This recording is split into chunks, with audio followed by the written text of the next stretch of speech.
Shalom, everyone. Today we'll finish this section of the place of prayer. And it's basically talking about other things that we still haven't talked about. We did mention bad smell before, but this is a little bit more particular.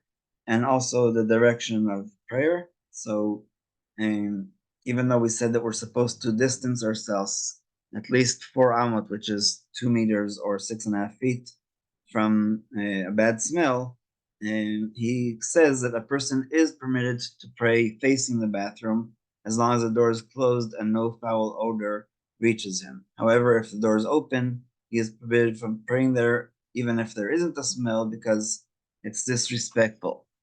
And by the way, there's a whole idea, mostly in Kabbalah, but it's also mentioned in the Talmud, about the direction of the toilets. So in ancient times, they didn't really have toilets except in the Roman Empire. But if your Aron Kodesh is facing towards Jerusalem, which it should be, so it doesn't matter if it's north, south, east, or west. The bathrooms should be perpendicular according to this idea. So our synagogue, of course, is facing east, and the toilets are facing north south. So when you're sitting, you're facing south. It's just I don't know if our founding fathers actually knew about this law, but that's how it is. And anyway, they're not anywhere close to the sanctuary, so it's not a problem. Feces of young infants do not emit stench, and therefore the law regarding them is unlike that of excrement. So this is the Talmud understands in the context actually of the fruit of Gan Eden. That what was the fruit in the Garden of Eden? The question was what was the fruit, and one of the answers is bread. And because when a child starts eating bread, they start talking. I don't know if this is physiologically or biologically correct, but that's what they believe. And so I'm just going to skip. Oh, beautiful. I'm just going to skip all these different laws. But like I said yesterday, a person is holding a baby and suddenly they go in their diaper, they have to leave immediately. That way, not to bother anybody else. And so he talks also about a year old, and he talks about praying near a baby, like let's say it's in your house.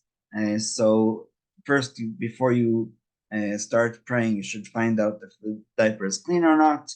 And as long as there's no foul odor, it is permissible to pray next to him. And for even if they go, again, it's covered in diaper and clothing. It will take a while until the smell goes.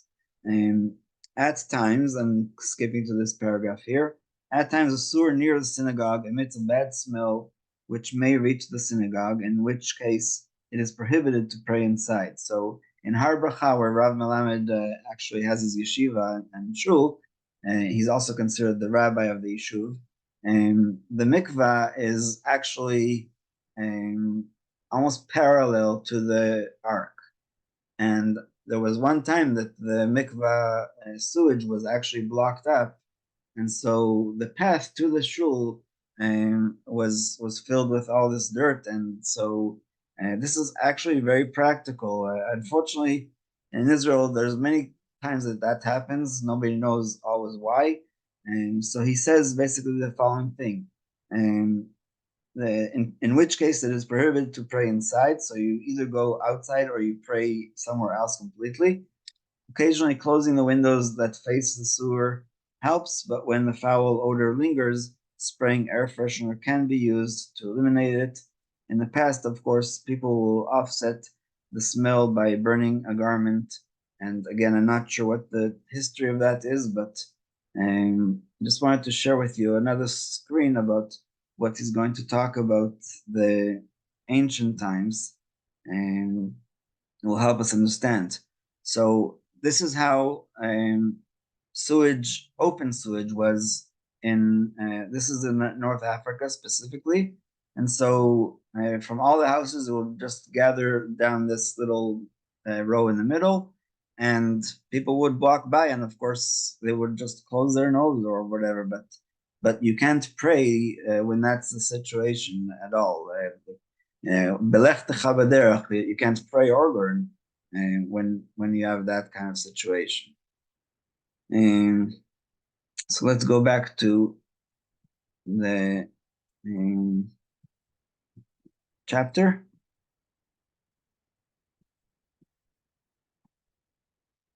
So the laws concerning distancing oneself from different odors depends on the accepted local norms. In the past, sewage, including feces and urine, would flow down the sides of the streets, and the air in densely populated cities was full of foul odors.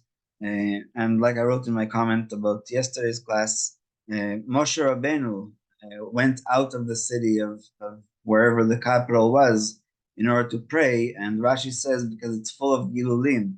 But I think that he also meant that it was full of these foul odors because it was the capital of Egypt, and they were very primitive compared to us today. And even so, prayers would be recited in the synagogues and in the houses near the sewage canals because everyone was accustomed to them. Those routine smells were not considered foul. Only on summer days or when the sewage canals were blocked would the foul odor intensify, and people would not pray where it existed. However, nowadays sewage is drained, the air is pure, and we are more sensitive to bad smells.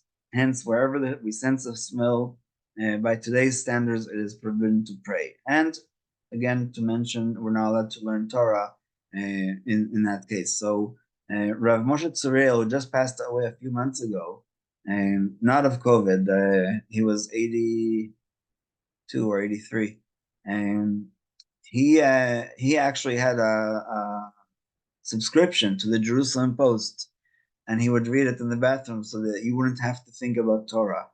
So that was his practice.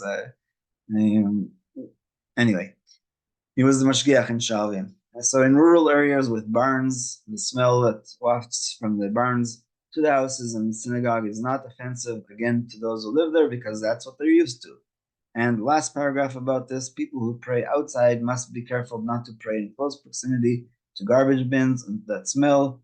Even when the garbage cans do not emit a foul odor, it is proper not to pray within 4 amot, the 2 meters or 6.5 feet from them. And so this became very practical during COVID when people would pray in the street.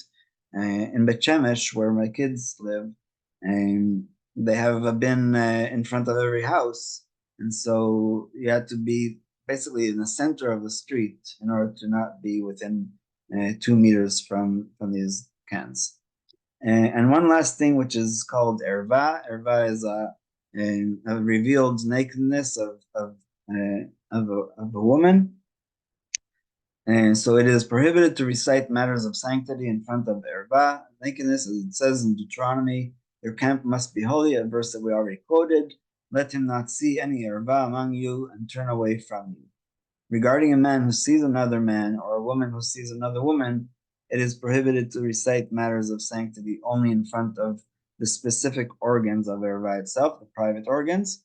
However, concerning a man who sees a woman, Chachamim teach the sages a tefach of a woman is considered an erva. So even a hand breadth, which is about 3.5 inches, that itself is considered an erva.